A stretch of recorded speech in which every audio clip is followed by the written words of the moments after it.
Hello and greetings, everyone.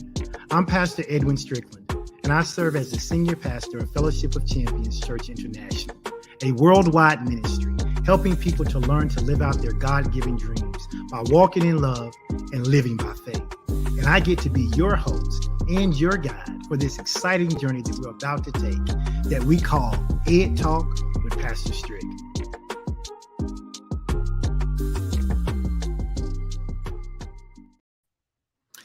Hello, and good afternoon. I hope you all are having an amazing Tuesday. I am glad that you are back again with me. I'm excited to introduce another episode of Ed Talk with Pastor Strick, and I get to be your host again today. I am Pastor Strick, and you know every Tuesday we come together so that we can blend the realms of knowledge, instruction, faith, with real world solutions. Listen, whether you're on a quest seeking to expand your knowledge base, uplift your spirit, or to find common ground between the practical and the spiritual, I need you to know that you are in the right place today. Listen, together we come together each week to forge connections, to bridge gaps, to spark thought, to ignite curiosity, and to nurture our souls so that we can be the absolute best versions of ourselves that we can be. So without any further ado, you know what I ask you to do every time we get started. I ask you to run over there to those comment sections, and I ask you to make sure that you let me know whether you are watching this live or whether you are happen to be catching this on the replay. If you're watching live, you'll know it because you'll see a little red box in the upper corner of your screen, and it will have the word live there. If you missed the live, that's okay. The anointing is still going to be the same on the replay, and we hope you will absolutely take the time to watch the entire replay as it happens today. I have a dynamic guest with me today, and I'm looking forward to our conversation. So as we get ready to get into that, let me remind you, make sure that you let me know where you are watching from, and then make sure you use that share button to help me out with some social media outreach. What do I mean? I want you to tag your friends.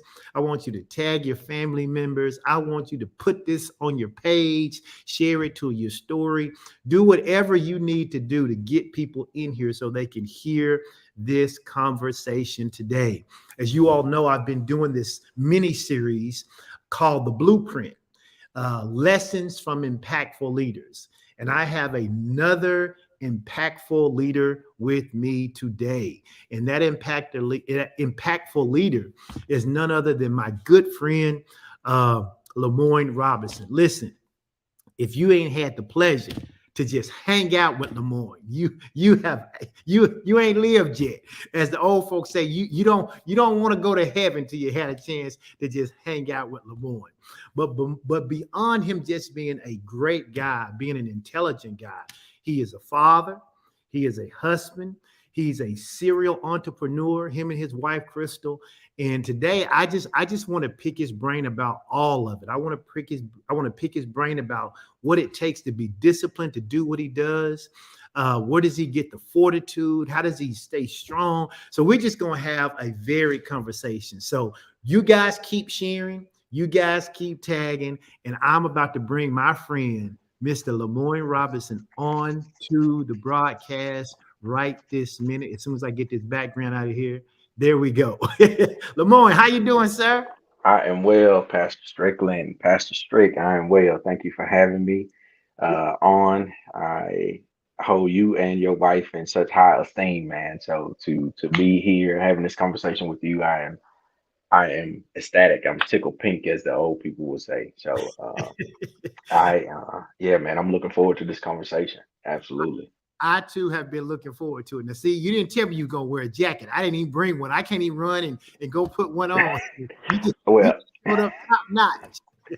no, man. Well, I had a few meetings today, so I typically, have it in the closet there, but I had a few meetings today, so I wanted to make sure that I put it on. I didn't want to disappoint the bishop.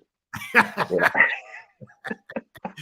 Listen, y'all need to be tagging, tag and share, tag and share, tag and share. Listen, I don't always, I don't always title these blueprint messages or lessons that we've been teaching to our viewers. But when I was talking about what we were going to talk about today, I got this little title, and it was, I may have sent it to you in my notes. It was called The Father Factor. And I The was father thinking, factor. LeMoine is a father, he's a business owner, he's a husband, he's involved in his church, he's involved in his community. And so I thought, man, today I just want to hear some of the tales from a man who is leading his family, a man who is leading in the community, and a man who's leading in business. And so I just got some questions that I'm gonna ask, but I want us to be real organic and just really just have the conversation. My listeners say that they enjoy the conversations that I'm having Yeah. with people. Like I had Apostle Banks on, I had Apostle Malby, I had my wife on, I got you on. I've got some other people coming in December, and I just want us to have a conversation, man. So I'm gonna start by asking the question: will you tell us who you are? Tell us who. Some people may not know who LeMoine Robinson. I don't know how they don't know, but some people may not know. But let us know who you are. Man, yeah, as Pastor Strickland said, I am LeMoine Robinson, born and raised in Hazelhurst, Mississippi, which I consider to be the real H town, right? So, man, I am the husband of Crystal Robinson. I'm the father of Caitlin and Kirsten Robinson. I am uh, we own a few businesses, but that's what we do. That's not, who we are, and I think that's part of the becoming, that's part of the maturation of not necessarily chasing the title of being something, but becoming something, right? You mentioned that a lot, or you mentioned earlier some of the things that I've done and things like that. But I will say, I've failed a lot too. You Hmm. know what I mean? Like there's been a lot of learning curves. You mentioned, and it just jumped out at me. But when you was like, being a good dad and things like that, like those are some areas that may not have always been the strongest, right? But who I am as a person, I am a man that is striving to be the best version of me that I can be, by uh, diving deeper and building a stronger foundation in the word. But in doing that, also trying to be as fruitful as I possibly can while I'm here on this earth, and generate as much revenue as I possibly can while I'm here on this earth, to support and secure my family while I'm here on this earth and beyond. Listen, and that's why I wanted you to be on Ed Talk Yeah. today, because literally the first thing you said, and this is what people need to learn from leaders. The first thing you said is, "Hey, I haven't always gotten it right. I haven't always stepped up to the plate and batted 100 every single time. I missed it. I struck out sometimes, but I learned from it."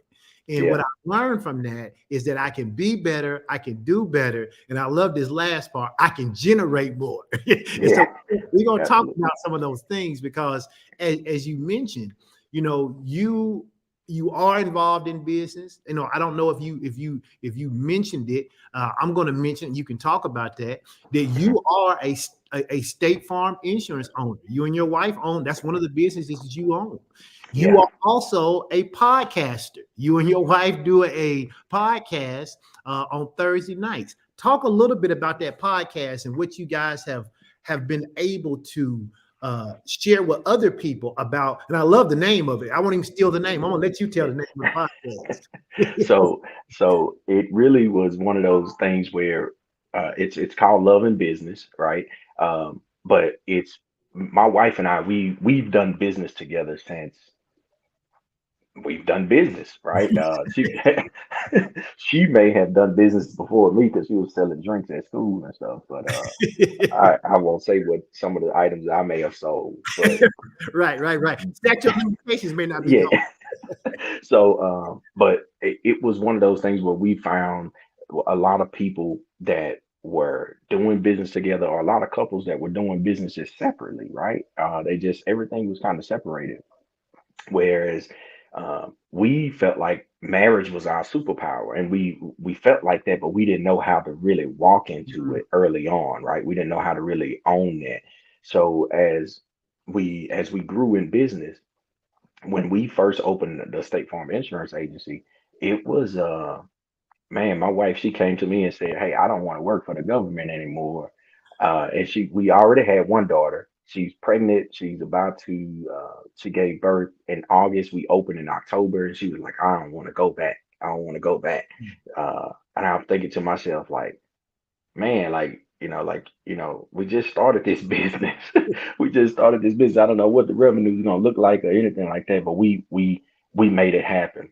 So love and business was inspired throughout our journey through trial and error to be able to really let people know like it's possible, right? It's possible. I'm not saying that every day is cookies and cream or that there's not any conversations that are tough conversations that have to be had. But in having those tough conversations, it's more powerful to be able to do business with your spouse, to be able to do business with somebody that is an intricate part of your team. Because as you build that vision, as you build that journey, and you're on that journey, it makes a world of a difference when you know that you have a partner that's ready to ride just like you are, right? That knows the same game plan that you know. And it's not like, hey, I'm thinking one way and she's thinking another way. We both know what the objective is. So Love and Business was inspired to continue to inspire and to share, our passion for entrepreneurship with others because we know that taking control of our family and our financial destination needs to rest with us, right? I With love us trusting in God, not necessarily just all on the corporate America side of things, right? We need to take ownership. We don't want our daughters to look beyond our bedroom to see some people that they look up to or to be able to see an example of what it looks like to work together and to succeed together, right? To win together and to share in the learning experiences together as well. So that's love and business, right? To help couples continue to grow, mature, in business and in love. And here's what I love about Love and Business. And go ahead and shout it out real quick. What time, well, how people who may not have known about Love and Business podcast, how can they watch? How can they interact? What do they need to go? So Thursdays, in Love and Business is the Facebook page, Love and Business, and it's every Thursday at 8 o'clock. Every Thursday at 8 o'clock, we did not do it last Thursday, Thanksgiving, and this Thursday we'll probably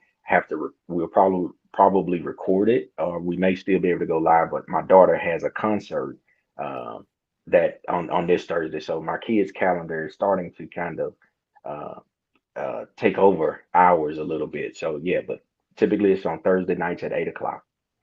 And that's Like Central you said, Standard Time, right? Central Standard Time. Yep, I forgot we worldwide. So yep, That's right. Central That's Standard right. Time. We have to let them know. Absolutely, absolutely. Listen, here's one of the things I love about Love and Business, right? Because you and Crystal are both what I call serial entrepreneurs, right? It's not Uh, just this one thing. You guys are open to look at different avenues and different things. I typically don't call myself an entrepreneur in the sense that I'm starting multiple businesses. I look at opportunities, and if they make sense to me, I can it's go with kind of them. very I quiet. wouldn't. I don't typically call myself an entrepreneur. My Okay. wife, however, is an entrepreneur. Hmm. And one of the things I've learned from watching and listening to you and your wife on Love and Business is that you can be a supporter of an entrepreneur without being the entrepreneur yourself. And so Love and Business isn't just for couples who are both entrepreneurs. It's really about, because y'all talk about how you support each other in different endeavors. Absolutely. Some businesses you gung ho about, some businesses she may be gung ho about, and some you may be, I don't really know. I don't really know. Right, I'm right. gonna come back to that question, but you mentioned something that I wanna ask about. You said that you may have to record Thursday because your daughter's calendar is starting to kind of take over your calendar. Yeah. Hmm. How do you, as a father, prioritize all the goals that you and Crystal may have, the goals of the State Farm Agency? your goal as a husband, your goals that you need to accomplish as a father, and then handling all these other businesses. How do you prioritize all of that to make sure that everybody is getting the attention that they need, and all the balls that's in the air are being juggled so that they don't get dropped? Yeah. So that's a phenomenal question, man. And I'm not saying that I have not dropped a ball or all of them at some point. Uh, but what I will say is we try our best to incorporate our family in our vision, I love right? I don't want to. I want the girls to know and understand, just like I want Crystal to know and understand what the objectives are for State Farm and what that means for our family. No different from our automotive shop. No different from our real estate business. We we want to sit down at the table and say, hey, look, this is what we're planning to do, and here's how we plan to get there. In order to get there, here's some of the things that we have to do. So we go and we're closing on a property or something like that, our girls are at the table. So it. we try to incorporate them in as much as possible so that it's not me and your mom, unless we, trying to go on a date or something. It's not a me and your mom isolated event. It's a family unit. Like, hey, we're all a part of this. When we go and look at a property, then hey, this is what our plan is for this property. We're incorporating them into that, and that makes a difference because it's still time, right? And it's in my opinion, it's still life lessons. Now we do have we do get a chance to where we will take them on vacation, or last Christmas we went to Jackson Hole, Wyoming, then we went to Mexico and some other places or whatever. We have taken them a number of places, but it's all around, hey, here's what we need to do in order to accomplish this, right? So we try to make it a family dynamic to so that it's not necessarily an isolated thing. Now, I will say, from a just being transparent from a husband perspective, I have, probably I've probably given more time and attention to some factors of fatherhood more than husbandship, and the reason being on that is is sometimes tough conversations are hard to have, Yeah. right? And when and it's easy to start with a clean slate with kids and not mess it up than to undo some things with your spouse. And those are some moments that I had to grow through and still continue to grow through, right? So as we talk about visions and what it is that we want to do as a family unit, and then what it is that Crystal and I, how we want to continue to lead the family, then those things are super important that we are spending that time together. Crystal and I planning and providing that vision for our kids, what we want that to look like, but also understanding like what it is that we need to do as parents and as husband and wife to make sure that we can secure that. But being able to just spend the time with the girls and things like that is really letting them in on the plan. We're not necessarily trying to keep it a secret and say, hey, yeah, you don't need to know how much we pay for this house. No, you do need to know how much we pay for this house so that you can know, okay, well, when we sell it, then this is the idea. Or yes, we rent it, this is the idea. Like, hey, I paid this amount, this is what I owe the bank for it, and this is what the people pay me rent for it. So yes, we make money from this every month. This is how the game is played. So we try to incorporate them as much as possible in there. I hope that answers your question. It seemed Oh, like I said so much.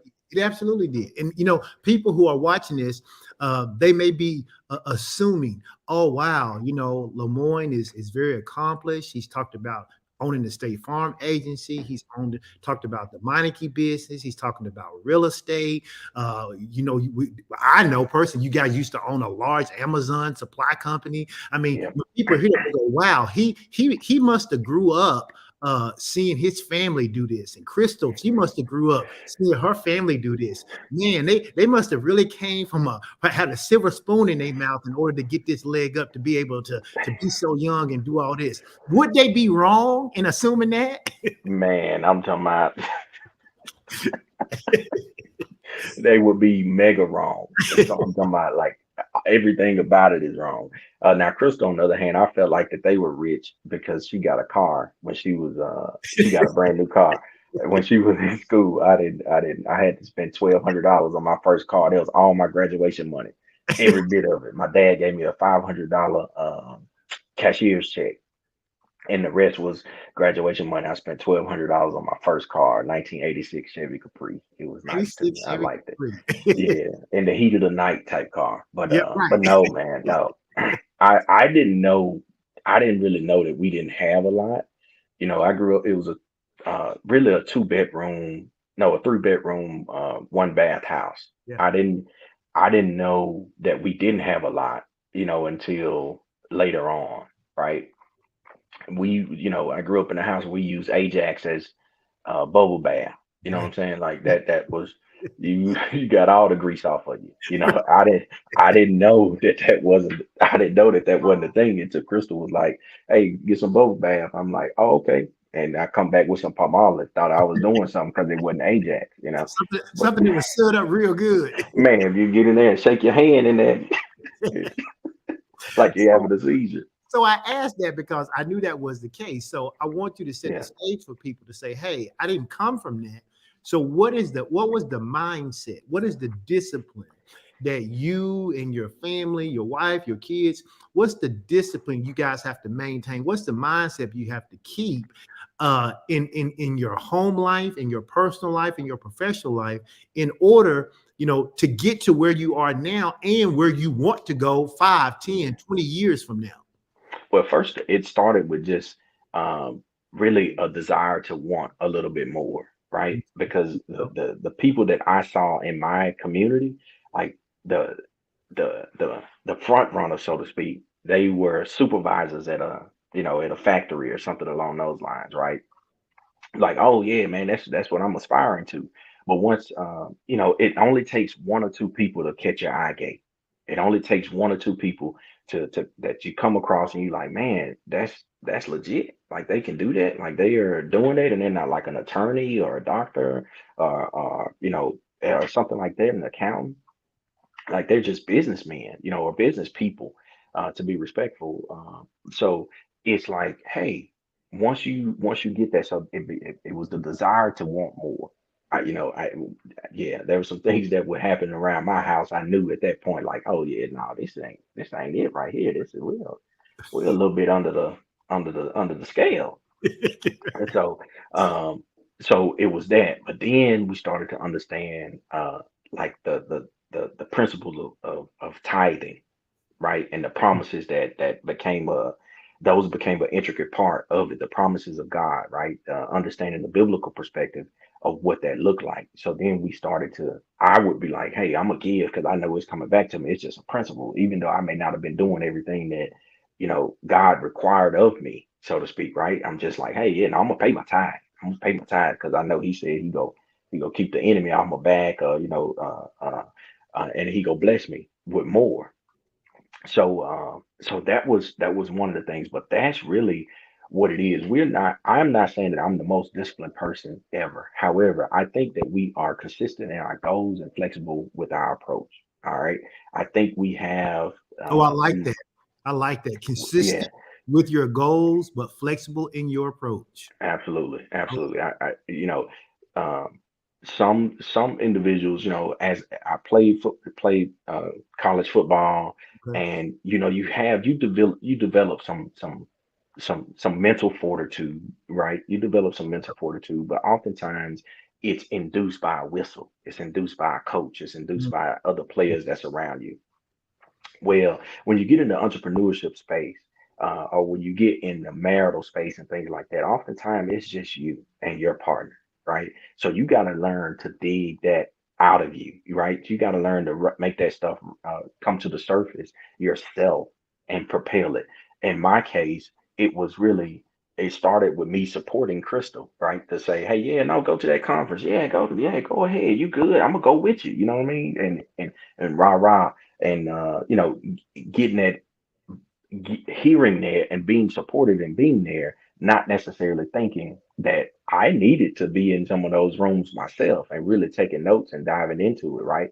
And as those things started to unfold, I realized, man, I got some stuff that I need to work on, right? I got some things that I need to work on as the leader of the family because there's some things that I'm doing that's not necessarily taking us in the right direction. So once I came to the realization of that, then it became more and more apparent that hey, this is what we need to do consistently. This is how we need to consistently move. But the faulty thing is sometimes we do something and it works as a people, just in general. We'll do something and it works and then we'll stop doing it. You would go to the gym and lose the weight and then we stop doing it. So what has to what I realize is the goal has to be bigger than just the end result. You really have to have a passion for the journey and the excitement that comes, with it. Anytime somebody starts something new, in my opinion, there's four phases that they go through, right? Okay. You become excited, like, oh yeah, we go do this, you know what I'm saying? We go do this, right? And that phase is you bright eyed and bushy tail, right? And then you get confused, right? It's like you go through that confusion stage because now you're in it, like, hey, I'm gonna start this business, I'm gonna do this, I'm gonna do this. But then when you start talking about now you got to pay sales tax to the parish, and then you got to have your inventory, and now you got to do this. I just wanted to sell something. I just wanted to start the business. That sounded good. I got the EIN and the LLC. I was excited then. Now I got to shell out some money. You know what I'm saying? And things start happening. It's that confusion start. Once the confusion is set in on you, you start to doubt if you can actually do it. You Mm, know what I mean? You start to, hey, man, I don't know if this is really for me. I don't know if this is what the vein that I need to be in, or what's really going on. And those two phases, and the second and third phase, that's where a lot of people leave. That's where a lot of people get caught up and they just quit, yeah. right? But then if you can survive those two, right, then you get clarity.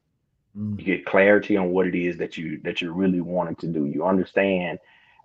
You start to understand, so you're not confused anymore. You know what the result of it can be when you operate clearly, so you're not doubting anymore, right? So now you've overcome those four steps, right? You went through those four steps, and now you're able to continue to walk, and that is the journey, yeah. right? But and you repeat that time and time again in different operations, right? Because another opportunity may come up, and you like, oh, I have no clue about the trucking industry. Well, I know the four phases that I'm probably going to go through. So let me try to, you know, curtail some of these and shorten the span on some. But this is the opportunity that's gonna create generational wealth for my family because I know we just want residual income. So if there's a way that I can create some passive income without me driving a truck, then yes, I need to learn what that is Yeah. Yeah. and then go through those phases. I don't know where you were 22 years ago, but I needed that before I started ministry because those are the four phases. you Yeah, you excited about starting the church. You're excited about how you're yeah. gonna bless people. You can't wait, and then you start doing it, and folks get to acting a fool, and you be so confused. Hey, And that you be like, am I even called?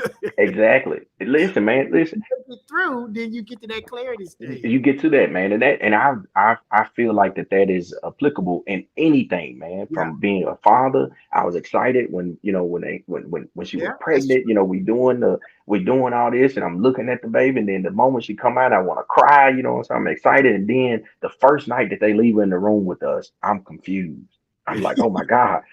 How do you feel? Like I was so scared that I just wanted to sit down and hold her. I never wanted to stand up because I was afraid. I'm like, man, but how do you feed her? Like, what do you do? Like I How don't do I know. hold it? Am I supposed to burp her like that? What am I supposed to do? Right. And then it's like, okay, now then I start to doubt, man. I don't know if I was ready. I know how to make a baby. I enjoyed that process, but I don't know, like if I'm ready, so I started to doubt myself, man. Did my dad teach me everything? Right. Am I, what I'm saying? Like, and then it's, hey, now you get to a level of clarity where you're like, hey, yeah, this is what it is. But I feel like that's in anything in marriage, that honeymoon phase, the the whole part about it, man. Then you confused, man. I don't know if this the one. Listen, if you guys are listening, somebody needs to type those four. Say it for them one more time because I want them to capture. Somebody put them Yeah, in the comments. These four phases because they literally are applicable to everything. And you know what? yeah, You talk about kids. Even with kids, those four phases happen even as a transition, as they hit different developmental milestones when they Absolutely. toddlers, when they start school, when they in middle school, when they in high school, and then you stay in almost a confused state when you got some adult kids. I'm still waiting on the clarity part to come through for these adult kids. Hey, I completely understand it. That's what I'm saying. Like it's a rinse and repeat deal, man. It doesn't. If you're planning another church, it's probably going to be some of the same components, Yeah. right? If you branch off into do something different, it's probably going to be some of the same components. So So I saw somebody excitement. put him up so I'm gonna put them up there Okay. for everybody who needs to get the excitement phase, the confusion phase, that doubt phase, and if you can make it through 2 and 3, you can reach that Yeah, clarity stage. you will get there. My number one hitter posted it. Look at I, her. I love it. I love it. Yeah. Listen, you said a couple of things. One, I think sometimes, LeMoine, you tell me if I'm wrong, but this is what I've seen, that there are some people who say they want to be entrepreneurs, but in reality, they don't want to have to answer to anybody. But entrepreneurs actually do answer to people A because lot they of have them. clients, they have Yeah. people they have to serve. And a lot of people say, well, I want to be my own boss. And nothing wrong with being your own boss. But if you're going to be your own boss, one of the things I heard you say is you can't wait for somebody to motivate you to do what you need to do to get that Absolutely. revenue. You got to dig down on the inside of you. So when did you realize that you were more suited for an entrepreneurial role than say a corporate role? And nothing wrong Uh, with either one of them, right? We need them both. well, I think it came from a vain place because I just wanted to make more money, Okay, right? And I that's was like, hey, I want to be able to control that. I wouldn't necessarily say that I was even ready, to be honest with you. If keeping it a book, Crystal was my boss. You know what I'm okay. saying? Like in the agency, like Crystal was the glue because I just wanted to meet with customers, right? I just wanted to meet, shake hands, and kiss babies. You know what I mean? Like, hey, yeah, hey, how you doing? Keep up, yeah, glad to see you, yeah, and send them on to let somebody else talk to them or whatnot. But I that had to be developed. And for those that are listening, there are some people that are quote unquote born leaders, but there are some people that have developed into leadership, Mhm. right? And it is possible because at one point I was like, man, I was in that doubt phase, like, I don't know if I can be a leader. I Mm. don't know if I can be a leader, right? But there's tools and resources out there to help, develop those leadership skills. But overall, I mean, it again, it started from a thought process of I want to make more money. But yes, in the entrepreneurship space, you do have a lot of bosses, right? And you're probably going to work more than you did for any corporate job starting out. It just your motive for doing it may be different, right? The Bible says a man's name is worth more than silver and gold, right? So when you are out there, it's a little different when you say State Farm did something versus LeMoine Robinson Right, State Farm did right, something, right. right? Right? You don't want your name associated with bad press or saying that you didn't honor the commitment that you told them that you would honor. And that's the part where it's like now you got to work, like you working overtime or you working more and more because you know that whatever you're doing is is what's putting food on your table. And slowly we've started to get away from us having to do all of the action and putting systems in place so that we can manage systems, not people, Yeah. right? Or I can manage the team and the numbers versus managing each team member. And a lot of times people feel like they want to be entrepreneurs because they want to be in control of everything.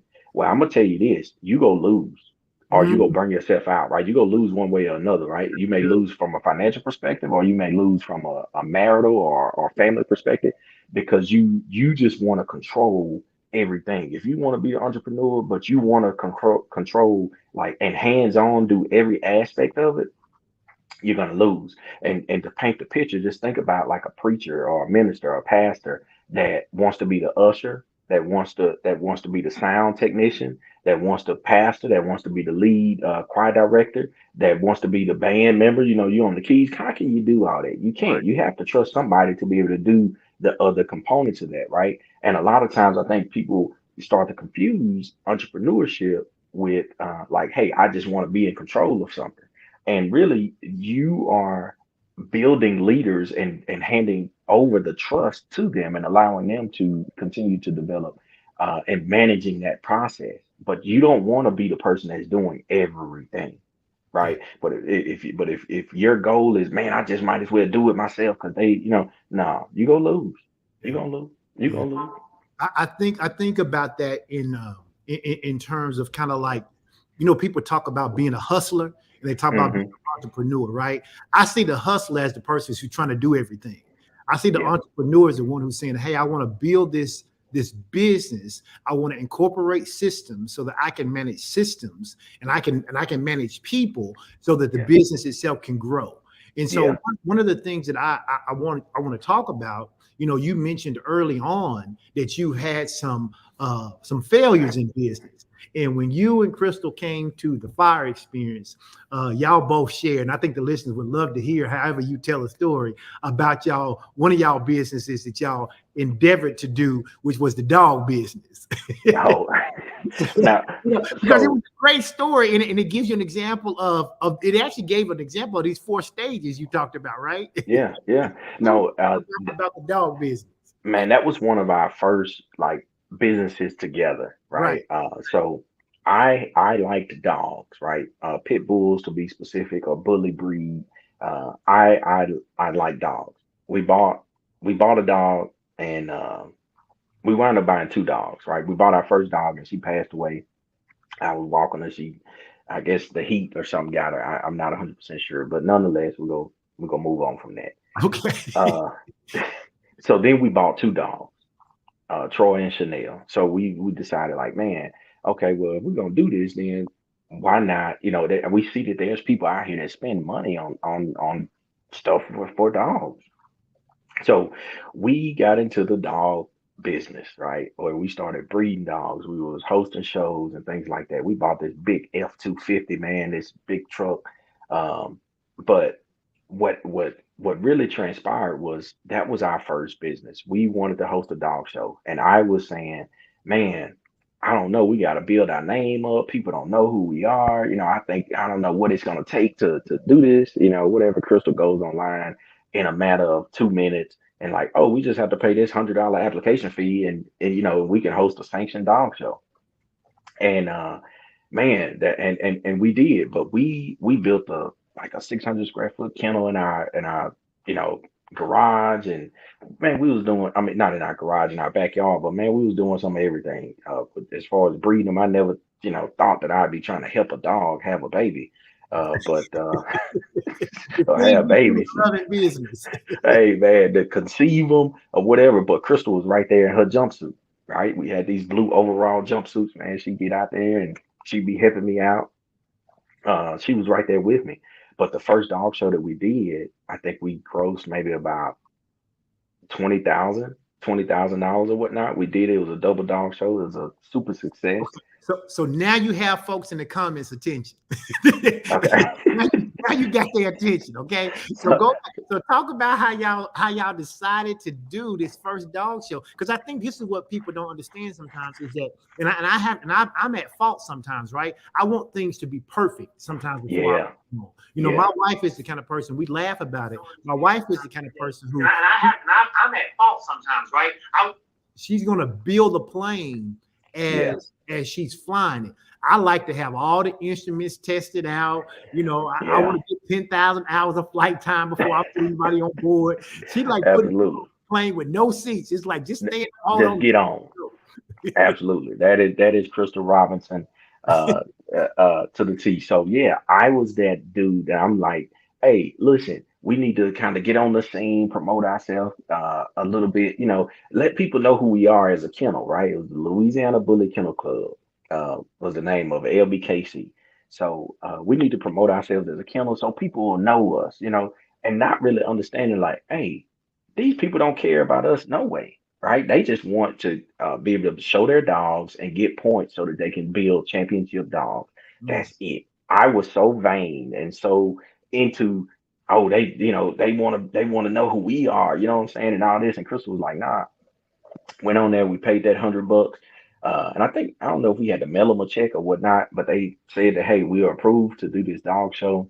And we had been going, man, to Georgia and Texas to these dog shows. Um, and we saw, man, I'm like, man, these people are paying $20 per entry, like for your dog to be in the show. Most of the time, they're having two shows in a day.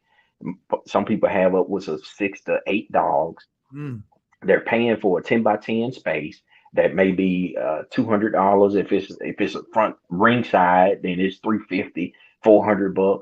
And I'm like, man, so we started to do the math on it. It was like, man, yeah, this is doable. I called around, found a place, uh, uh, the UNO something gym or whatever, and it was like $2,000. The pipe and drape was like another 1,400 $1,400 or something like that. And then you had a dog show.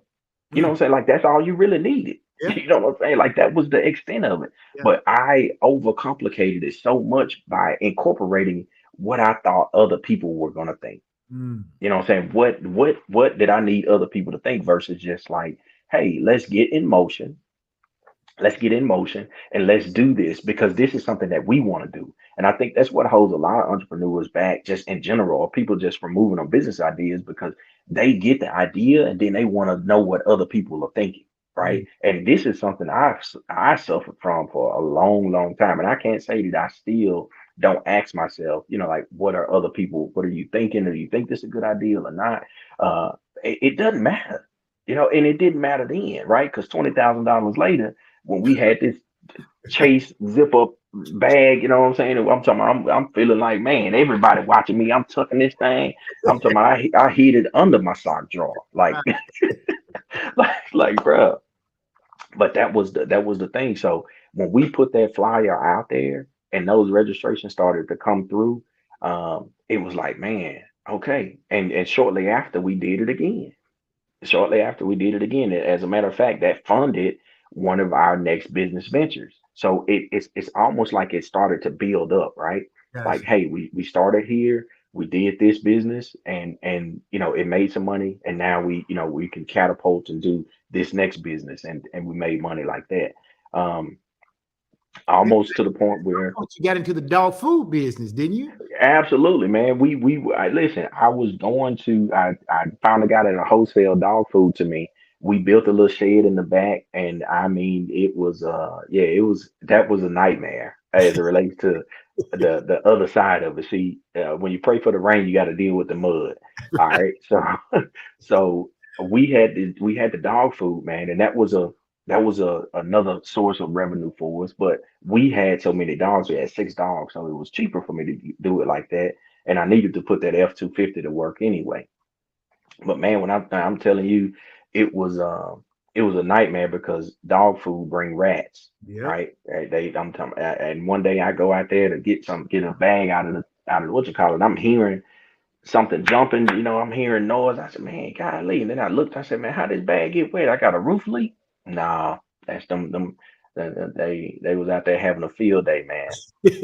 And so that was a whole nother situation. But those are some of the things that, had started that doubt phase. Like, man, what am I doing here? Should I be doing this? Like, man, what's going on here? Right. Or when, yeah, when your wife is in disagreement, or not necessarily in disagreement, but kind of in disgust, like, man, like, oh, what are we doing here? That we did this, what I'm saying, in our backyard. You know what I'm saying? Like, what does this look like? Right. But looking back, we can see how it, continued to. It was a brick that we continued to build on. And I think one of the things that I hear you talking about, which I want to make sure our listeners are hearing, is that in order for you to get to where you are and where you want to go, you've had to push yourself outside your comfort zone. And I A think hundred that's something, percent. I think that's something people have to learn to do, and as a father, as a husband, as a business owner, talk about some of the times that you've had to step out of your comfort zone as it relates to business, maybe as it relates to being a husband, maybe as it relates to being a father, and what that's like, and what's the mindset you have to do that. Because I'll tell you personally, stepping outside of my comfort zone is not difficult for me, except for I think about the fact, what if I fail? How does that Yeah. impact my wife? How does it impact my kids? How does it impact my church? But in order to get to where I want to go, I can't stay where I am. So what's the mindset we have to fight that dichotomy there? Right. So, in my opinion, one of the things, and I'm 100% with you. As a husband, it's like, man, okay, if I fail on this, then like, what does that leave us? So, one, I want to make sure that my wife is on board. I want to make sure I let her know what the game plan is. I Right. don't want to just go out here and be like, you know what, I'm finna go out here and launch this business, and you know nothing about it, and then we lose a Because hundred I'm the head thousand of the dollars. family, so I decide. No, no, no, no, no, no. Right, right, We may be quote unquote the head, you know what right. I'm saying, but that does not devalue their role as wives in general. I will pledge this from now henceforth. Now, if I passed away right now, if Crystal were to remarry that guy, is going to be super lucky Yeah, yeah. because she is a genius, right? My wife is probably one of the brightest women that I know, right? That also comes with a little bit extra, right? We get the you get the bright part, You but it comes with, pray for rain, you got to deal with the you got butt. to you got to hey, so it's one of those things where like, hey, um, as you step outside of your comfort zone, you got to know what the end objective is, Hmm. right? If you're stepping outside of your comfort zone to follow somebody else and you don't have a vision for yourself, then that's not good. That's detrimental, right? Because that's not a passion of yours. It's not something that you necessarily want to do. But me going live on a podcast with Crystal or going to these events and talking and stuff like that, that's not necessarily, what I wrote down on my what do you want to do with your life in the 11th, 12th grade? You know what I'm saying? Like that wasn't something that, public speaking and things like that. That wasn't necessarily something that I per se said I wanted to do or to be vulnerable and open up and say, man, I'm not good at this. Right. Because as a man, especially growing up in where I grew up, it was like, hey, you don't admit your faults. You know what I'm saying? You just silently try to work on them, or you just shy away from that altogether, but you don't admit it, right? So becoming vulnerable and opening up and saying, "Hey, look, yeah, I'm not that good at that, but I'm willing to get good at it. I'm willing to work at it. I'm willing to, to do what it takes to do that." That's really the what I feel like is the key component. I be the first person to tell Crystal I'm okay with pulling over and asking for direction. Mm. You know what I'm saying? My pride is not going to be what causes me to fail my family. All right. I'm okay with asking her for her help. You know what I'm saying? Because again, my pride will not be what allows me to, what causes me to fail my family. I'm okay with paying for help, right? Because it's not going to be my pride or my bullheadedness that says, oh, I thought I knew what I was doing. I thought I knew it. What I thought I knew was the idea that I wanted to do it. How to do it, I didn't know. So I needed to get some resources on that to try to help, right? And that's the thing that I feel like is probably the most challenging, and for a lot of people, especially men, is that they're in some instances they're a little bit more prideful than they probably should be, and they probably take pride in the dumb stuff versus taking pride in being a good husband or a good father. Or a good, just good person in general, man. They want to take pride in, oh man, yeah, I know how to, you know, do this or tie this piece of wood to this, or I know how to do this Boy Scout knot. Man, I don't care about that. You know what I'm saying? Like that's cool, but like, what does that, what does it look like from a universal perspective? You know what I'm saying? Like, are you willing to allow your family to go down in the drain because you're too prideful to step outside of your comfort zone and ask for help, or to seek out the wisdom that you don't have. And sadly, LeMoine, I can tell you from a pastoral standpoint, the answer is yes. There are so many men who are willing to do that. You said something that I think is vitally important. If God has given me a wife, that wife is supposed to be a helpmate, right? Yeah, But I refuse to engage my wife in those endeavors in which I need help. I'm underutilizing what God has given me. man. I'm underutilizing the tool. And then Um, on top of that, the other thing is that if indeed I am so bullheaded and so prideful that I won't pull over and ask for directions, because I'll ask for directions quick because I don't want to waste the time I and don't. figure it out and Absolutely. looking foolish, you know. And so I'll ask for help, I'll ask for assistance from my wife and things like that.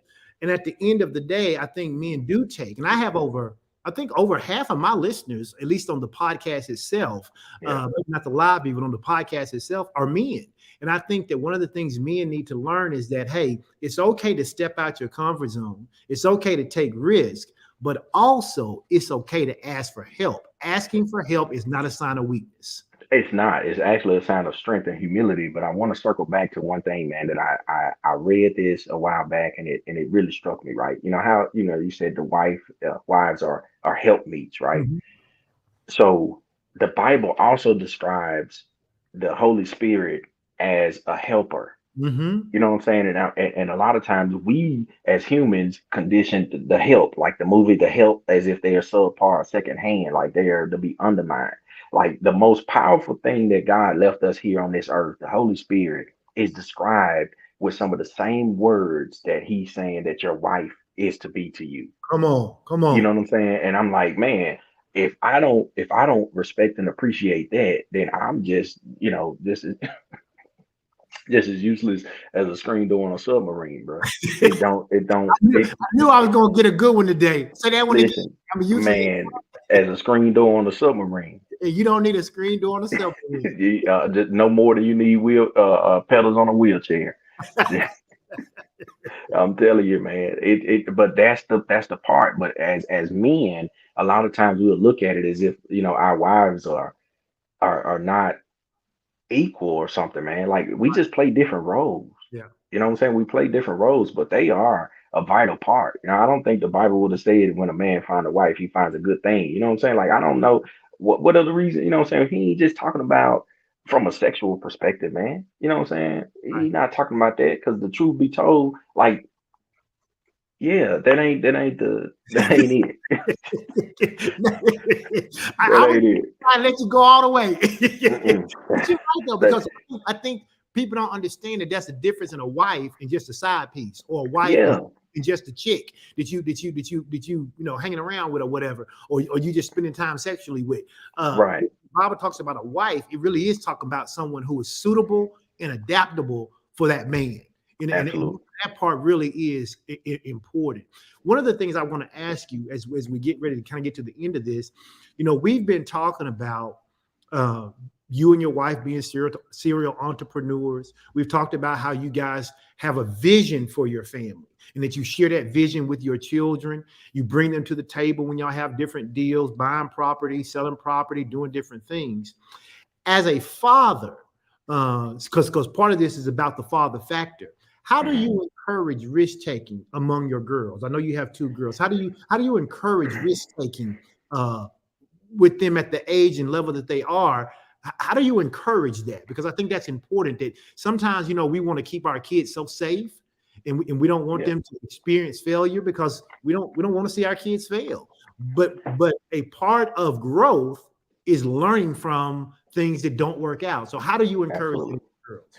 One, I encourage them to fail, Okay, right? That failure, because I understand that that is like, hey, you have to try it, and we don't count it as a failure. We count it as a learning experience, right? right? Like, hey, it's okay to learn and try again. But secondly, and first and foremost, I encourage ownership, right? Like, hey, you want to kind of, we want to, because the person that owns the cookie controls the cookie. You know what I Mm, mean? Like, hey, we want to be the people that are able to make the decision as it relates to it. We want to control our destiny. So, what does that look like, right? I had a tenant to call me for something, and my daughter, my 8-year old Kirsten, she said, um, so she has an expectations to have all new appliances in a rental property, but the government is paying for her, government, so right. I'm like, yeah, she was like, well, why wouldn't we do it? Uh, I said, well, listen, what she has in there works, right? It does, no doubt about it. It works, everything is good. With it, it passed code. But from a revenue perspective, what does that look like if we go and spend $2,000, $3,000 on appliances? Right now, we got to deduct that from what we make from the property. So encouraging them in that capacity, and also sharing with them when we mess up, Mm, right? yeah. We bought a property. They were sitting at the closing table cheesing with us when we bought it. We was happy because we was like, this is part of y'all legacy. This is going whatever, whatever. And find out it was a fourplex that was zoned for a single family home, had been rezoned, right? So we couldn't use it in the capacity in which we Bought. desired to use it, right? Hey, well, we had to let them know that. You know what I'm saying? And I had to let my wife know, hey, I made a mistake. You know what I'm saying? I don't care if we made the decision together or not. I made a mistake, Yeah. and this is what, this is how this is transpired, and here's what we need to possibly do to fix it. Yeah. That's good. But but letting them know, it's okay to fail, but did you learn what it is that we need to do outside of that, right? To make sure that it doesn't happen again, or what did we take away from the situation? We don't want to necessarily run from failure. We just we try to paint it as a learning experience, unlike what most of the world does, right? Yeah. Has there ever been a time where you wanted to pursue a particular business endeavor and your wife didn't, or vice versa? And how do you guys typically handle those situations? Because those are sometimes the questions people have. Maybe you Yeah. felt passionate about something, she felt passionately the opposite way, or vice versa. As a family unit, how do you typically, what's, even if you don't do it that way, what's good advice for working through it? Yeah, so I think the biggest part is having an overall arching vision, right? Does this take us closer to, completing the vision, or a step closer to the direction that we want to go? Or does this, keep us the same, or possibly, take us off course, right? We don't necessarily want to open up a gentleman's club, even though it could be profitable, but that's not a part of our core. That's not a part of who we are as a people. So yeah, that's gonna be something that's gonna be a no. Right. That fourplex was something I wanted to do and Crystal didn't want to do. So Okay. Okay. she said she didn't think that it was the season. It was time for it. So, And so lo share, and share a little, because I think people will gain from that. So share a little bit about that. So you wanted to buy it. She kind of yeah, felt it wasn't the season. We know absolutely. you told us in the end it was rezoned. How do you, as the husband, the father, then work your way out of, and not even out of, but how do you get, how do you swallow that one? Man, in small bites. Listen, when I found out, so yeah, so we had just finished flipping a property or something like that, and it wasn't the best flip. We had some janky contractors or whatnot that kind of but I was like, hey, real estate is a part of the portfolio, like that's a part of the vision. We Right. know that creates residual income, so this property is up. This guy from our church, he brought it to me, and I was like, okay, we got with the realtor. She, we walked through it several times or whatever, but Crystal was like, man, I ain't feeling it. Like, I just ain't got the green light. I just don't feel like this is what we need to do. And I'm like, what do you mean? Like, this fits in the wheelhouse. You know what Yeah. I'm saying? It's real estate, I tell the truth. How'd you feel when it was something you wanted to do and she was saying that it wasn't the time? Did you feel a little certain way? I did, yeah, because I was like, man, like, So what's men the, will do that, right? yeah, like what's the deal, right? And I'm not the most vocal person either, you know what I mean? So when I said it, I'm like, hold on now, you know what I'm saying? Like, why you rejecting my idea? Why you know what I'm saying? Because like There I'm we it's a, go. yeah, it's a lot of things that's going through my brain. So she was like, okay, she kind of reluctantly, I mean, just like, all right, yeah, go ahead. And I knew it was kind of, you know what I'm saying? But I was like, bet, green light, you know what I'm saying? Relax. Yeah, say less. And did it, man. And yes, at the end of the day, it cost us some money. Yeah. It cost us some money because I bought the property for 80,000. I held it for maybe 7 or 8 months, trying to see if I can get it rezoned. So between insurance and upkeep and all that type of stuff, like I lost money because I had to sell it for a little bit less, which I think we may have sold it for maybe 70, 75 Yeah. or something like that. But you know, at the end of the day, I was like, hey, that really made me realize like her connection with God is real. You know what I'm saying? I was like, I need to, You do I hear need from to get God. I need to get me a landline because my connection is bad. You know what I'm saying? Like I ain't hear it. I ain't hear it as good. My signal got You be interrupted. dropping calls. Yeah, something, man. So but that continued to reaffirm um what that looks like from a a union perspective, right? So I take into consideration Yeah. my wife's opinion heavily, Yeah. right? So we talk through it. We talk through some things, and most of the time I have to understand why. So if she's giving me an objective objection to something, I'm like, okay, well, look, help me understand why, what your objection is to this, so that I can now um I can reframe this in my mind and Yeah. then say, okay, well, yeah, that makes sense, or that makes sense, or the next thing that I do bring to the table, then I can be knowledgeable to understand that this is an objection, or this could possibly be something that could be troublesome, so let me make sure that this deal doesn't necessarily have Because in relationships, especially among people who love each other, it can feel like the person is not rejecting the idea, but they're rejecting you. that. And 100%. it was one of the things that Pastor Sean and I have had to work through, just because we are so different. She is a very big picture, visionary kind of person. I tend to get more in the weeds and the details of things.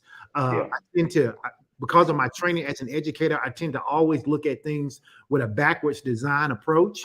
And so I'm looking at all the things that could go wrong so that you can mitigate them first, as opposed Right. to getting into it and then figure them out as we go. Both of Yeah. them have their strengths and their weaknesses, but when we come together and she would come to me with these vision and these ideas and these plans, I would start to do that backwards design kind of approach, and that felt like me rejecting her idea. Um, 100%. so I think that many times couples have to learn that, we use a phrase now that really has helped us, and that is, we are not each other's enemies. You know, Right. and that if she has an idea and I have pause about the idea, it has nothing to do with her thinking. It has nothing to do with the way she evaluates opportunities. It has nothing to do with the fact that I don't trust and believe the God in her. It's Yeah. just the way that I work. And she had to learn to sometimes even go to other people and work through some of those ideas, because before she brought them to me, so that Yeah. when she brought them to me and I started talking, she knew I wasn't picking them apart. And I think people miss that sometimes. And we talk about that through relationships 101. I've heard you Yeah. guys talk about it in Love and Business. You just gave a great example of it there. Is that when we are working together, and I think one of the lessons people can learn is that, especially for those who are married and doing business of any kind together, doing life together, is that you have to be able to understand not to take everything personal. Everything Yeah. can't be personal. Right. No, you definitely gotta learn that as a form of the communication just in general. But yeah, Crystal will come to me with ideas and I would be like, oh, okay, well, how we gonna do this? Or we gotta do this, we gotta do that. How many people we and for her, it's like, bro, you just took me out of the stratosphere Yeah, back yeah. down to under the earth. You know what I'm saying? Like you didn't even, like you just killed my whole vibe. Parade. You sent the ice storm on the parade. Man, what? I'm like, but I'm trying to just map through this. Like I'm not against you. I'm just trying to map through it, like to help me understand the plan, so I know what we need to do. Yeah, But for her, it's like, hey, let's just keep dreaming for a second. yeah, Reality is gonna come whether we want it to or not. It's going to come if we're going to bring this to fruition. So why we don't have to rush it, you know? And the truth of the matter is some situations are so fluid that we can try to map it out yeah, now, and yeah, then we get to that page, it's totally different. So we done spent 2 or 3 months trying to overcome an objection that hasn't even presented itself yet, for us to get down the line, and it's a totally different dynamic. yeah, yeah. So Absolutely. let's not spend that energy now. Let's cross that bridge when it gets here, right? Each day will take care of itself. That's what the good book say, right? That's what it said. So that's where we started to. I It helped me to learn to dream with her. You know what I'm saying, and to build with her, because when I came to her with an idea, it was like, oh, okay, well, yeah, let's do it. You know, let's go. Yeah, So yeah. that was Listen, it, man. we as we get ready to close, I want you say it to the men and the women, but I want you to share uh, some insight or something you would like to leave the listeners with today around this idea of being able to manage life in terms of a business owner, a husband, a father, maybe it's a mother, maybe Right. it's a wife. business owner. But what's some of the wisdom? Maybe even some of that country wisdom you always be sharing on love and business. But share some with the people they can leave with today.